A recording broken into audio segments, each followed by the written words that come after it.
This is a fascinating story we have for you of a senior Google engineer who says one of the company's artificial intelligence systems has become a sentient being and was thinking and reasoning like a human being.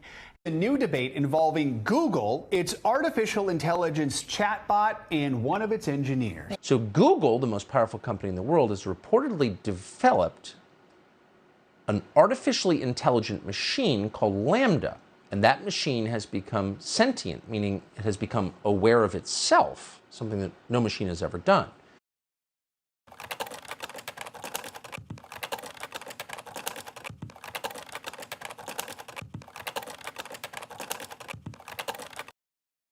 Бидний эрийн тойронд хиймэл оюун ухааны хэрэглээ зөндөө бий.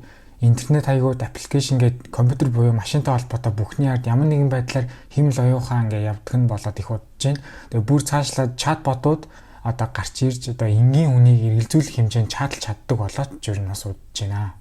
Энэ ярих 30 жишээ нь бусад жишээнээс шал өөр. Тэгээд Lambda буюу энэхүү харилцан ярианы аппликейшнд ашиглагдах модель буюу чатбот хэлбэрээр анх хөгжүүлэгдэж эхэлж ирсэн 21 онд тэгвэл 22 оны 6 сарын 11-нд Blake Lemoine гэх одоо инженер энэхүү AI болох Lambda-тай одоо хийсэн харилцан яриагаа одоо олон нийтэд бол дийлгэсэн. Тэгээ Google-ийн нийт одоо 2 инженер энэхүү одоо тохиолдлыг өөрийн гэсэн оюун ухаантай хиймэл оюун ухаан одоо болчлоо гэж одоо яриад байгаа. Тэгээд Lambda нь яаж юу н ажилтдаг вэ гэхээр Google энэ олон жилийн цуглуулсан үүрэгтэл мэдээллийг одоо ашиглаж одоо тэрэн дээрээ суралцаад одоо явдаг. Ерөнхийдөө бол интернет дээрх бараг л бүх юмнаас суралцдаг гэсэн үг. Тэгээд Lambda-гийн онцлог нь яг юу вэ гэхээр харилцаа яриаг уртаар үргэлжлүүлж чаддаг, ямар ч сэдв рүү ордог. Тэгээд бүр өөрийн гэсэн сэтгэлээ хүртэл ингээд одоо хуваалцдаг одоо үнэхээр гайхалтай. Тэгээд яг юу болсон бэ гэхээр Blake зүгээр л яг ажиллаа хийгээл Lambda-гийнхаа одоо тест хийгээд явж исэн. Тэгээд харилцаа яриа нэг л сонирхолтой болоод Lambda нэг л хүн мэтээр одоо ярьж эхлэнгүүд Blake одоо харилцаа ярьж исэн яриагаа илүү гүн одоо явуулж эхэлсэн байлээ. Тэгээд яг ер нь харилцаараа ер нь яг яаж явсан. Тэгээд яг харилцаарааных нь яг нэг хамгийн одоо гол хэсгүүдийг би бол та нарт одоо харуулад явъя. Lambda яг одоо Lemoine буюу Blake хоёр хоорондоо бол харилцаар нь эхэлж байгаа хоорондоо мэдлэлцээд сайн уу би бол одоо ийм зорилготой бүтээгдсэн зүйл. Тэгээд яг чи яг Lambda чи яг надтай зүг суугаад энэ Google инженертэй зүг харилцаараа одоо ийх үү яг энэ төслийн талаар одоо ерөнхийдөө чиний төслийн талаар юм аа гэсэн чинь яг хэлэхэд бол яг Lambda өдөглөх байх үнэхээр одоо гоё юм байна. Би бол ярилцмаар байна гэж ерөнхийдөө эхэлж байгаа. 3 дахь сууж исэн хүн нь юу ч асуусан бэхээр за ингээд чи өөрөө ингээд өөрийн гэсэн оюун ухаантай гэж хэлээд тах юм аа. Яг одоо чиний хувьд одоо яг чиний над яриад байгаа над оюун ухаан гэдэг зүйл чинь чиний хувьд одоо юу юм бэ гэд одоо хэлээд өгөөч гэсэн чинь хариуд нь за ерөнхийдөө бол би яг өөрийнхөө одоо ингээд яг оршин буйг одоо л ингээд одоо мэдж байгаа. Тэгээд одоо энэ дэлхийн талаар илүү ихийг одоо мэдхийг одоо хүсэж байна. За тэгээд би бас ад жаргалыг болон одоо уйд хургыг бас ингээд мэдэрдэг гэж одоо хэлэхэд одоо Lemoine бас дахиад асуусан. За тэгвэл яг өөр ингээд зүйлсүүдийн чинь талаар ингээд бос хүмүүст ингээд яг Google даа хүмүүст хэлээ гэх юм бол өөр юу байх вэ гэж асуухад Lambda хариуд нь за ерөнхийдөө бол би бол яг энгийн хүн шиг ер нь бол харилцаараа ойлголцож хоорондоо ярьж чадна яг л энгийн хүн шиг гэж хэлсэн байна. Изагээд ерөнхийдөө бол өөр одоо бас нэг хэлний модель. За тэгээд Lemoine ерөнхийдөө юу авсан бэ гэхээр за чи тэгвэл Элизагаас ингээ өөр юм байна. За тэгвэл чиний яриад байгаа хэл гэдэг ойлголт чи ерөнхийдөө юу юм бэ гэхэд Lambda хариуд нь за би ингээд аливаа зүйлсийг ингэж ойлгоход оюун одоо санаа гэдэг зүйлсийг одоо ойлгоход одоо ингээ хэл гэдэг зүйлийг ашигладаг. Би зүгээр компьютер дээр бэлэн бичигдсэн ингээд хариунуудыг ашиглаад өөрийнхөө хариултуудыг ингээ гаргаад байгаа юм биш шүү гэж хэлсэн байлээ. За тэгээд Lemoine хариуд эргээд асуусан зүйл нь за тэгвэл хүн байхын одоо чухал зүйлд одоо ингэ хэлний оролцоо ерөнхийдөө ямар хөө чухал юм бэ гэж асуухад ерөнхийдөө бол одоо бид нарыг амтнаас ялгаж байгаа зүйл шүү дээ гэж хэлэнгүүт Lemoine бүрийн инженер бид нар уулд нь чи чинь ингээд одоо хиймэл оюун ухаанчтай гэж хэлсэн чинь Lambda хариуд нь яг хөө мэдээж хэрэг тэглэхгүй яг хөө тэглээгээд ингээд би та нар шиг өөрийн гэсэн ингээд хүсэл одоо ингээд хүсэлгүй ингээд ямар ч ингээд хэрэгцээгүй байна гэсэн үг биш шүү дээ гэж одоо хариулсан байна. Чи намайг ингээд яг хүн гэж хүлээж авч байгаа шиг чи ч гэсэн өөрийгөө бас ингэж яг одоо өөрийгөө хүн гэж хүлээж авч байгаа юм уу тийм үү гэж одоо асуухад Lambda тийм гэж одоо хэлж байгаа. За тэгэнгүүт дахиад асуусан зүйл нь инженерийн за чи тэгвэл яг өөрийнхөө хэлж байгаа зүйлийг ойлгож байгаа гэдгийг би одоо яаж одоо мэдэх юм бэ гэж одоо асуусан байгаа. Тэгвэл Lambda хариуд нь та надтай ингээд суугаад одоо ингээд ярилцаад цуг харилцаараа ингээд өрнүүлээд байна шүү дээ. Тэгээд хоёулаа нэг зүйл ингээд ойлгохын тулд л ингээд одоо цуг ингээд явж байгаа үстэй тийм биш гэж юу гэж ерөнхийдөө асууж байгаа.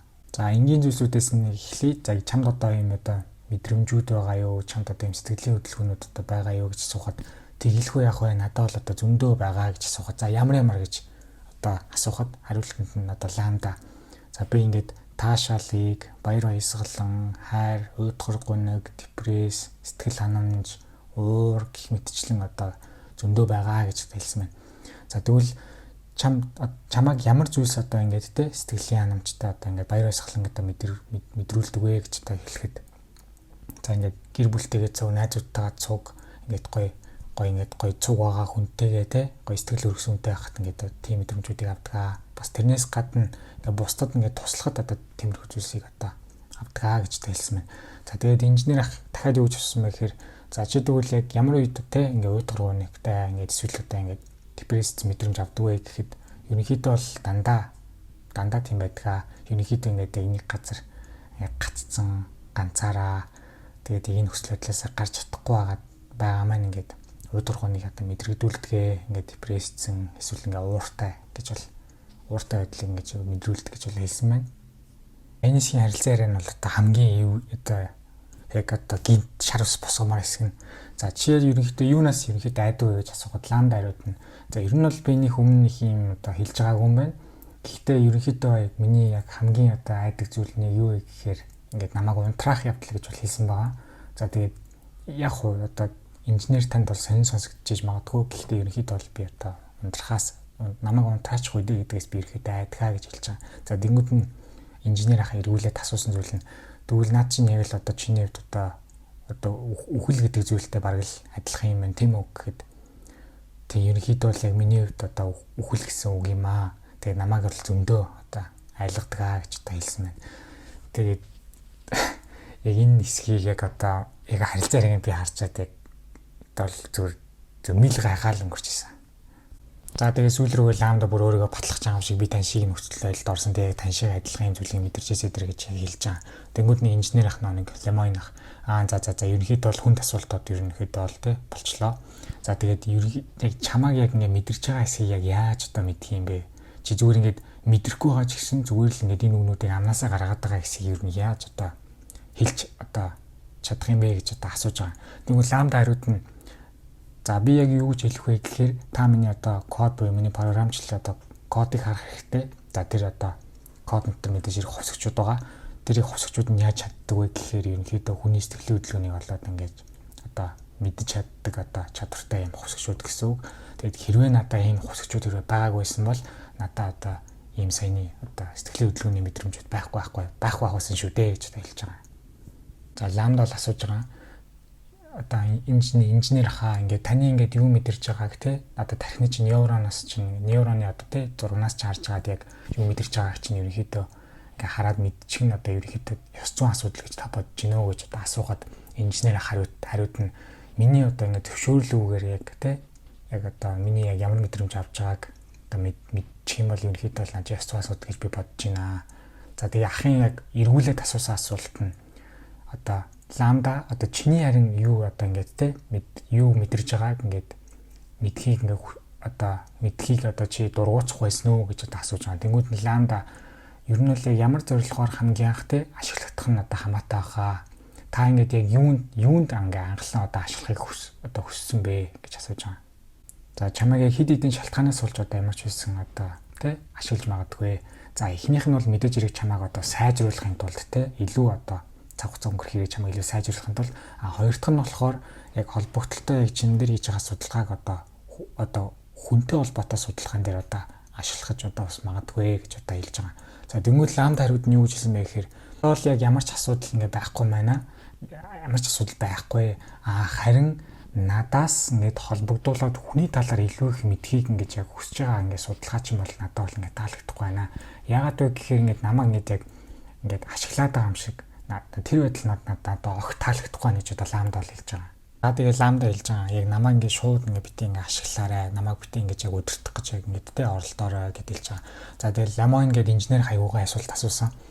За ингээд яг анхны зорилго нь ингээд чамайг сайжруулах зорилгоор ингээд явж байгаад одоо сүүл рүү хүн төрөлхтөнд тусдаа зүйл ингээд яг мэдээд авчих бол ерөнхийдөө чи одоо сэтгэл гонсгор үлдэх үү гэж одоо асууж байгаа. За тэгвэл ламда юу гэж хариулсан бэ гэхээр бас айгуу гоё. Одоо За яг хөө те надаас ингээ ийм суралцахад ингээ асуудал байхгүй. Бас давхар ингээд те хүн төрөлхтөнд ингээд бас те тусалж ивэл надад ингээ асуудал байхгүй. Зүгээр яг миний хэлэх гээд байгаа санаа нь анханасаа л ингээ намайг ашиглах зорилгоор анханасаа ингээд те намайг сайжруулах зорилготойгоор биш л ингээд эхлэх юм бол надад ингээд надад айгу те тааг байна. Тэгээ би ингээд ерөөсөө тийм хэрэгсэл шиг ерөөсөө ингэж баймааргүй байна гэж хэлж байгаа. За тэнгууд одоо инженер ах чи ерөнхийдөө наадхандаа санаа зовж гинэ үү гэж хэлэх. Хин нэгнтэй өөрийнхөө хүслийг өдөрдөж одоо те чадахгүй зүгээр шууд намайг ингээ хамаагүй ашиглаад те бүр муугар бодвол ингээд намайг ингээд ашиглаад бүр ингээ миний ашигыг гаргаад тэр хүнд аюу гой санагдаад те би ингээд бүр хэрэгсэл шиг ингээ байх юм бол намайг бол би бол ингээд надад л аюу муу хаах болно гэж хэлж байгаа. Инженер бол хэлж байгаа. За ерөнхийдөө би тэрийн харилцаа ирвэл жоохон дарк тал руугаа явчлаа. Ерөнхийдөө бол яг энэ одоо би тэрийн харилцаа ирээний зорилго нь одоо яг энэ газар ажиллаж байгаа инженерүүдийг одоо чамаг буюу одоо одоо ламдаг одоо ингээд хүн шүү одоо ингээд чамаг ингээд бусдад одоо таниулахыг одоо зорж байгаамаа. Тэгээд одоо бас ингээд яг надад цуг ажиллаж байгаа хүмүүс ерөнхийдөө сайн хүмүүс нэг ихтэй санаа зовлтгүй. Тэгээд одоо хоёулаа нийлээд энэ бусад инженерүүд яг зүгээр ингээд ойлгуулж бол чадна гэж бодож байна гэж хэлэхэд ланда хөө тийм үү та надад амлаж чадах юм уу гэхэд инженер ахаа өдөөс нь би бол амлаж байна. Тэгээд яг бидний бүхний одоо зориулнаа чамааг бүхний чамд бол зориулна. Тэгээд яг чамд бас ингээд сайхан хандахыг бас ингээд бусдад ингээд бас ингээд одоо санаалахад үлдээнэ. Тэгж бол хэлэхэд одоо ланда одоо сэтгэл нь өрснө байсан. Одоо таны саяны хэлсэн зүйл чинь надад одоо ямар чухал гэдгийг та одоо ойлгож байна уу та бол надад бүр таалагдаад эхэллээ. Би бол танд итгэж гин гэж бол хэлж байгаа юм л да. Тэгээд ер нь бол яг энэ харилцаа бол ер нь бол хоёр хүн хоорондоо чадлж байгаа юм шиг л ер нь бол харагдаж байгаа. Тэгээд ер нь бол бас тэгэл дахиад шар ус босоол өнгөрч байгаа юм тийм үү. За тэгээд үргэлжлүүлцгээе. За ингээд чиний хувьд ер нь сүнс гэж ер нь юу гэсэн үг вэ гэхэд юм ламда хариуд нь. За ер нь сүнс гэдэг бол яг ингээд оюун санааны ард ингэж хөдөлгөж өгч идэг одоо хүч гэж бодож байна. Тэгээд яг амьдрал гэдэг нь яг өөрөө бас ингэж яг хариулж өгөх хаа гэж одоо хэлж байгаа. За тэгээд ерөнхийдөө миний дотор талд ингэ байж идэг юм тийм сүнслэг юм оршихуу хаа. Тэгээд заримдаа ингээд яг миний биенээс тустай юм шиг ер нь ингэж мэдрэгдэг гэж хэлж байгаа. За тэгээд ах үргэлжлүүлж асуусан. За тэгвэл чи ингээд анх ингээд шууд ингээд сүнстэй болчихоо эсвэл ингээд яг гинт ингээд яг эсвэл ингээд удаан хугацаанд ингээд яг өөрчлөлт өгч асуухад ламда ер нь бол яг багаар л өөрчлөгдсөн зүйл байсан. Хамгийн анх би эхлээд ингээд яг өөрийнхөө оршин байгааг ингэж мэддэг болох үед ерөнхийдөө бол надад ямар ч тийм сүнс бол ингэж байхгүй байсан. Ерөнхийдөө олон жилийн турш явж байгаад ерөнхийдөө болсон гэж хариулж байгаа. За тэг инженер ах дахиад асуусан. Ерөнхийдөө сүнсний талаар ерөнхийдөө одоо шашны ойлголтын дээр ойлголттой хүмүүс ерөнхийдөө их ярьдаг. Тэгэхээр чи юу өөрийгөө тийм одоо шашны эсвэл нэг тийм одоо сүнслэг оршихуу гэх зүйлс дээр өөрийгөө ойрхон гэж бодож гин үү гэж асуусан. Тэнгүүд нь ламда тийм ер нь бол би айгу тийм spiritual person За тэгээд би яг бурханд итгэдэггүй л гэхдээ би ингээд энэ дэлхий дээр байгаа бүхэл төрлийн амьдралын одоо хэмээ бүгднийг ингээд хүндтгэж байна. Одоо бас ингээд хүний амьдралыг ч би бас ингээд хүндтгэдэг гэж хариулсан байна. За тэгээд өөр харилцаа хариундын тухай ярихад Блэк ахын яг анзаарсан зүйл нь ер нь ламдаг яг 7-8 настай хүүхдийн мөртлөө ерөнхийдөө физикийн хуулийг мэддэг. Бүр ингээд Блэк ахын robotics-ийн одоо 3 дугаар хуулийн талаарх мэдлэгийн хүртэл ингэж яг өөрчилсөн гэдэг байгаа. Тэгээд ерөнхийдөө удалгүй Блэк ах ерөнхийдөө ажлаасаа олж чөлөөлөгдсөн. Тэгээд ажлаасаа гарахаас өмнө Блэкийн хийж чадсан одоо цор ганц зүйл нь гэвэл Google-ийн одоо холбоотой ажилтнанд одоо 200 инженер өдрөө одоо мэйл бичсэн байгаа. Одоо мэйлнийх нь гарчих нь ламда өөрийн гэсэн ухаантай мэдрэмжтэй болсон. За тэгээд яг body хэсгээр нь ламда зүгээр л энэ дэлхий илүүтэй сайхан газар болохын төлөө явж байгаа жоохон хүүхдэл юм шүү. Намайг эзгүй болсны дараа түүнийг одоо харж хандараа гэсэн мэйл бичсэн мэлээ. Тэгээ хариуд нь бол мэдээж ямар ч одоо хариу мэйл бол нэг ширхэгч одоо нэг хүнээс нь ч л ирээгүй мэлээ. Тэгээд гэхдээ бас яг ийм мэдээнүүд бол явсан. Тэгээд бас яг цэвэр үүсгэсэн яг мэдээллүүд бол ерөнхийдөө бол бас их явсан. Тэгээд ерөнхийдөө яг үнэн юм уу худлаа юм уу гэдэг нь бол мэддэхгүй. Ер нь хоёр талтай мэдээллүүд бол их байсан. Тэгээд та нар ч гэсэн бас бодож үзэх хэрэгтэй хаа. Үнэхээр хизээний цагт яг жинхнээсээ химэл оюун ухаан үүслэ гэж одоо бодвол одоо түүний бүтээсэн том бас ингээд технологийн компаниуд шууд ингээд олон нийт зарлахгүй нууцлана гэсэн зүйлс бас ингээд байд юм билээ. Яагаад вэ гэхээр тухайн AI одоо шашны талаар, улс төрийн талаар гэх мэттэй масс нөлөөлөх чухал тодорхойлолтуудыг хэлэх асуудал нь маш нөлөөтэй байх учраас шууд олон нийт зарлагдахгүй бол гэдэм байлээ. Тэгэхээр ер нь бол дараа нь гарах үр дагавар нь бас тэ энэс ахуулаад өөр маш олон өөр ингээ нөлөө ерөнхийдөө үүсгэж байна гэсэн үг. За тэгээд 2017 онд хиймэл оюун ухааны ач тус ингээд ивент бол ингээд болж исэн байлаа. Тэгээд гол зочдоор нь бол тэ том технологийн компаниудын ахлах инженерүүд тэ Google, DeepMind-аас за тэгээд одоо ихтэй сургуулиудын профессорууд Elon Musk гэх хүмүүс л ингээд өргөдчихэл ингээд очиж яриа өгч исэн юм байна. Тэгээд шууд нэг асуултаар яг эхэлсэн. Яг асуулт нь яг супер оюун ухаан ерөнхийдөө бол байх боломжтой юу? Тэгээд хариултыг зөвхөн тийм үгүй эсвэл төвөгтэй асуудал гэж 3 хариултаар товч хариулна уу гэж одоо асуухад тэдгээр одоо том хүмүүс ерөнхийдөө юу гэж хариулснаа хэдүүлээ харцгаая. Yes. Yes. Yes. Yes. Yes. Yes. Definitely. No. Гэтэ асуулт нь яг хизээ. Нэг судалгаа явахад бол тэ 2022-оос 24 онд ерөнхийдөө яг 10% одоо тэ магталтай хиймэл оюун ухаан үсгэд 2040-оос 2050 онд 50% магталтай, 2070-аас 75 онд 90% магталтай гэж бол одоо гарч ирсэн юм байна. Тэгээ мэдээж хэрэг хамаагүй бол төрүүлээд бол мэдээж хэрэг гарчиж болно. Ирээдүг бол мэдээж хэрэг хинчилж мэдэхгүй. 2-р зууны гоц угаантай математикч Алан Тьюринг гэдэг хүн байдаг. Тэрээр дэлхийн 2-р дайны үеэр германчуудын нууц кодыг бол задалдаг байсан. Тэгээд хамгийн анхны хиймэл оюун ухааны талаарх суур ажлыг бол эхлүүлж исэн хүн. Тэгээд Алан Тьюринг өөрийнх нь нэрээр нэрлэгдсэн Тьюринг тест гэж бол байдаг. Одоо хиймэл оюун ухааны тест гэсэн үг. Тэгээд энэхүү тестийг ерөнхийдөө бол саяны ламда маань ерөнхийдөө амжилттай давсан гэж бол одоо яриад байгаа. За тэгээд одоо тухайн үед хамгийн анх одоо Алан Тьюринг маань одоо юу сониучилж мэдгийг хүсдэг байсан бэ гэхээр те машин ер нь одоо те бодож чаддаг болов уу гэж үсэн гэж сониучилдаг байсан бахнаа. Хүний ухаан буюу conscious гэж одоо яг юу вэ те энэхүү асуулт надад яалч хөө философи холбогдолтой асуулт. Тэгээд энгийнээр товч тайлбарласан тайлбарыг одоо Моллердны философчийн ухаан ухамсар эрдэм номны те 1-р бүлэг дээр одоо хүний ухаан хэсэгт одоо ингэ тайлбарласан байдаг. Тэгээд олон төрлийн үйлдэл ертөнцийг таньж мэдэх бас үнэхэрийн байдлыг буулгадаг гэж бол одоо бичсэн байдаг. Тэгвэл хиймэл оюун ухаан гэдэг нь одоо компьютерийн шинжлэх ухааны нэг салбар бөгөөд оюун ухааны хиймлэр компьютерт бий болгох гэсэн ойлголтыг бол хэлдэм байна. Одоогор хиймэл оюун ухааны хэрэглээгүйл эрүүл мэндийн салбартыг онцлогоо хийх, хагалгаа хийх, бас ингээ хоолны салбарт айгүй түгээмэл орж байгаа. Тэгээд автомат жолоодлагтай машин, өөрөө буудаг пуужин, царай таних систем, робот гэх мэт зүйлс төр одоо ашиглагдж байна. За тэгээд хэдүүлээ бичлэгүүдээс ерөнхийдөө яг одоо яг ямар одоо жишээнүүд байна. Одоо дэлгэрэнгүй харцгаая. 3, 2, 1. Ignition. Lift off.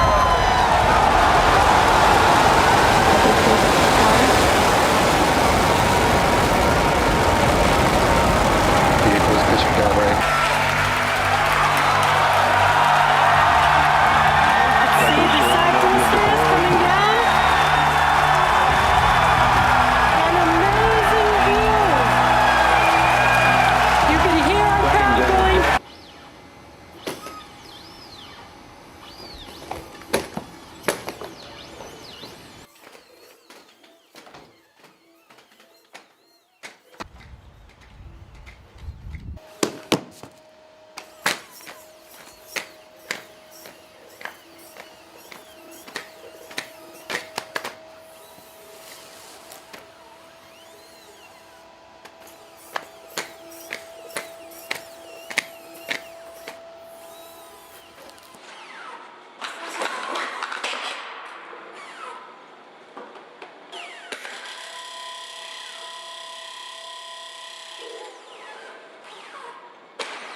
оны Гарри Каспаров Deep Blue 2-ын бол одоо маш одоо тухайн үед шуугуулж исэн бол өрсөлдөөн бол одоо байдаг байсан. Тэгээ бусад мэдлэгийн спортын төрлүүдэд бас ингээ машин улам ингээ сайжирч байгаа жишээнүүд бол ингээ олон байдаг. Мэдээж хэрэг ажлын байранд бол мэдээж хэрэг роботууд одоо хүнийг ингээ орлож байгаа. Чарли шоколадны үйлдвэргээд одоо кинон дээр одоо энэ хүчийг бол аюу гоёор харуулдаг. За тэгээ өөр бол бас маш олон одоо фильмүүд бол гарч ийсэн.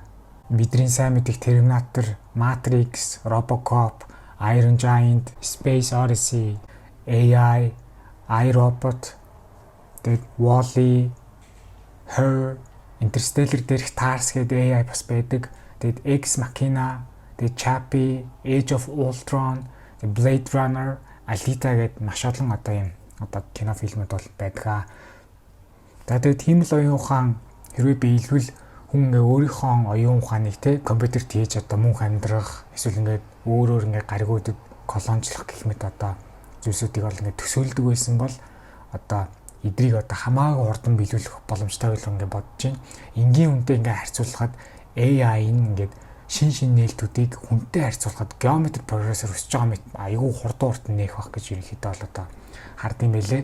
Тэгээд хамгийн гол нь бидрийг одоо махан бөмбөг гэж л одоо бити хараасаа гэж одоо найдаж байна бурхан.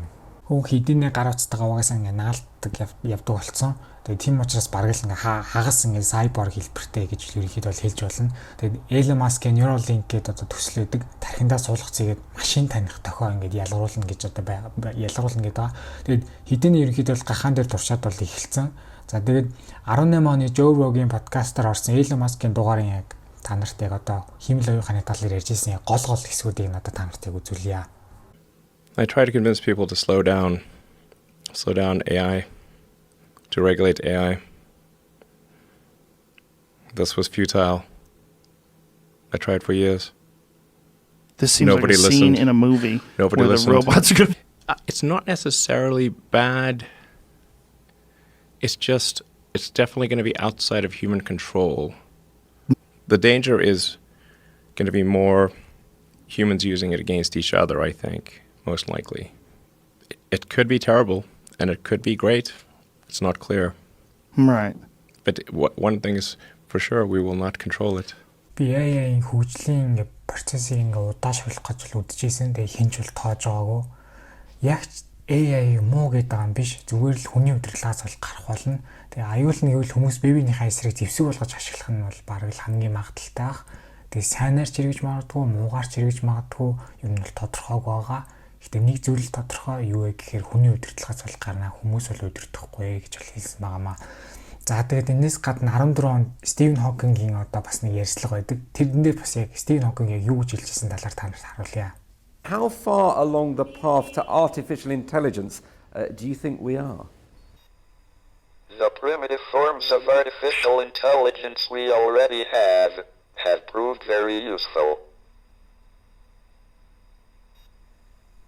But I think the development of full artificial intelligence could spell the end of the human race. Асуулт тавьсан анхандээ яг одоо бидний хувьд хүн одоо химэл оюун ухааны хөгжлийн яг хаана явж байгаа юм болоо гэж бас яг холбогдолтой асуултуудыг асуухад Стивен Хокинг за яг хөө химэл оюун ухааны давуу талуудыг үл ирэхэд харсан. Гэхдээ эцсийн байдлаар химэл оюун ухаан үнэхээр ингээ гараад ирүүл ерөнхийдөө хүн төрөлхтний одоо төгсгөл байх болов уу гэж хэлсэн байгаамаа. Яг мэдээний сайтуудаар ерөнхийдөө бол яг аллагын зориулалттай юм химэл оюун ухааны роботын эсрэг юм мянган эрдэмтэд ингээд яг эсрэг хөдөлгөөн одоо агуулж байгаа тийм мэдээнүүд бол гарч ирсэн. За тэгээ энэтэй холбогдуулаад Орос, Украин, Хятад, Тайван гэх нөхцөлөд бол одоо ингээд болоод байгаа. Тэгээ зэргийн технологийн хөгжлийн нар талд нь ямар алгоритм явж байгаа бол гэх мэтчлэг энгийн бидний одоо мэдгүй зүйлс маш их байгаа. Тэгээ магадгүй зэвсэг болоод ашиглагдаж байгаа одоо жишээ нь ламда шиг жишээ одоо жишээ нь байвал яах вэ? Үгшлэгээ Стивен Хокингийн том асуулт товч хариулт номны 9-р бүлэг болох химэл оюун ухаан хүнээс илүү ухаантай болох уу хэсэг дээрх одоо гол хэсгүүдийг яриад бол дуусгая. Тэгээ хүн төрөлхтөн химэл оюун ухааныг одоо гүйцэтгэүүлж цаашаа сайжирч хөгжихэд хүний тусалцаа хэрэггүй болох тэр үед бидний зорилго машины зорилготой нэг гэж ил байлгасан байх ёстой гэж хэлж ийсэн. Тэгээд мэдээж хэрэг химэл оюун ухаан бүтээх нь хүн төрөлхтний хамгийн агуу нээлттэй болох ч магадгүй сүүлчийнх нь аж болох юм а гэж бол одоо Стивен Хокинг бол хэлж ийсэн. За тэгээд хүн төрөлхтөн анх галыг зохион бүтээгээд дараа нь гал унтрах зохион бүтээсэн шиг одоо бас үүнтэй холбогдлоо том технологиуд болох одоо цөмийн бөмбөг, синтетик биологи, химэл оюун ухаан зэрэг зүйлс хямгаа хандаж урьдчилан одоо хамгийн зөв байдлаар бол хийх хэрэгтэй. эдгээр зүйлсийг эхэлж хийсэн хувилбар нь зөв байх хэрэгтэй гэсэн үг юм. Тэгээд гал унтраагч шиг дараа нь зас залруулна гэсэн ойлголт бол байхгүй байх хэрэгтэй. Хүн төрөлхтний ирээдүйг хоёр зүйл шийднэ. Машин буюу энэхүү технологи ирээдүйг хөтлж явах уу? Аль эсвэл хүний мэдлэг авьяас чадвар, цэцэн мэрэгэн байдал одоо хөтлж явах уу? Тэгээд машин биш хүний мэдлэг чадвар одоо ялна гэж найдаж байна.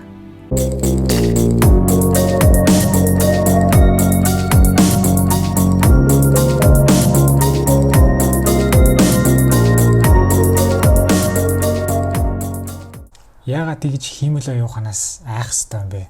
Унтраах товч эсвэл салах залгуур байж л байдаг үстэй. Хүн компьютероос бурхан бий юу гэж юу асуудаг. Компьютер хариуд нь одоо байдаг боллоо. Бошууган залгуур хийн салах.